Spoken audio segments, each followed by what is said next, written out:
The grand ballroom of the New York Royal Hotel glittered with wealth. Crystal chandeliers hung like frozen rain, and the soft murmur of the elite filled the air. Tonight was the engagement party of Victoria Chase, the daughter of a billionaire, a woman known as much for her beauty as her arrogance.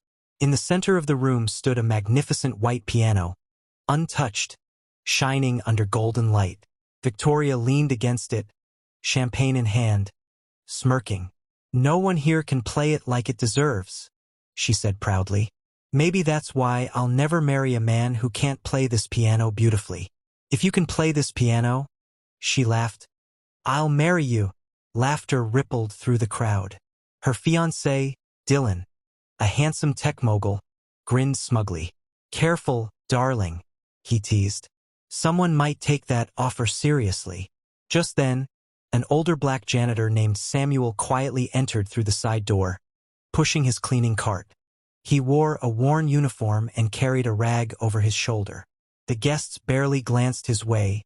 To them, he was invisible. But Samuel paused, his eyes locked on the piano.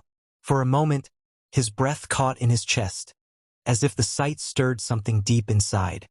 He had once been a musician, a concert pianist, before life's cruel turns took everything from him. Victoria noticed his gaze and raised an eyebrow. "You there," she called out mockingly. "Do you even know what this is? It's a Steinway, worth more than your yearly salary." The crowd chuckled. Samuel's lips trembled slightly, but his voice remained calm. "Yes, ma'am," he said softly. "It's a beautiful instrument." Dylan smirked. "Think you can play it?" The room erupted in laughter again. Victoria, amused, leaned closer. "If you can play this piano," she said teasingly, "I'll marry you instead." Everyone laughed louder except Samuel.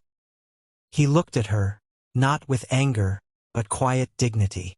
"May I?" he asked. The room went silent for the first time. Victoria shrugged. "Why not? Let's have a little entertainment." Samuel slowly walked to the piano. His rough hands brushed against the glossy keys. For a moment, the ballroom held its breath. Then he began to play. The first notes floated out like whispers of heaven. His fingers moved with grace and precision, weaving through Chopin, then Beethoven, then into a melody of his own, soulful, haunting, full of life and pain. The laughter vanished. The only sound was his music, powerful, emotional, transcendent. Tears welled in Victoria's eyes before she realized it. The guests stared in awe. Dylan's confident grin faded completely. When Samuel finally stopped, silence hung heavy. Then came thunderous applause. Victoria stood speechless, her heart pounding. Where did you learn to play like that?" she whispered.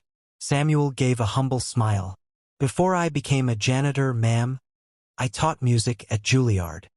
A stunned hush swept the room. Even Dylan stepped back. Victoria blinked rapidly, ashamed of her own words. I didn't know." Samuel nodded kindly. "People don't usually ask." Victoria walked toward him slowly, voice trembling. "I made a promise, didn't I?" The crowd chuckled nervously, but she wasn't joking anymore. "You reminded me what real class is." She offered her hand, not in mockery, but in respect. Samuel looked at her, then at the piano and smiled softly.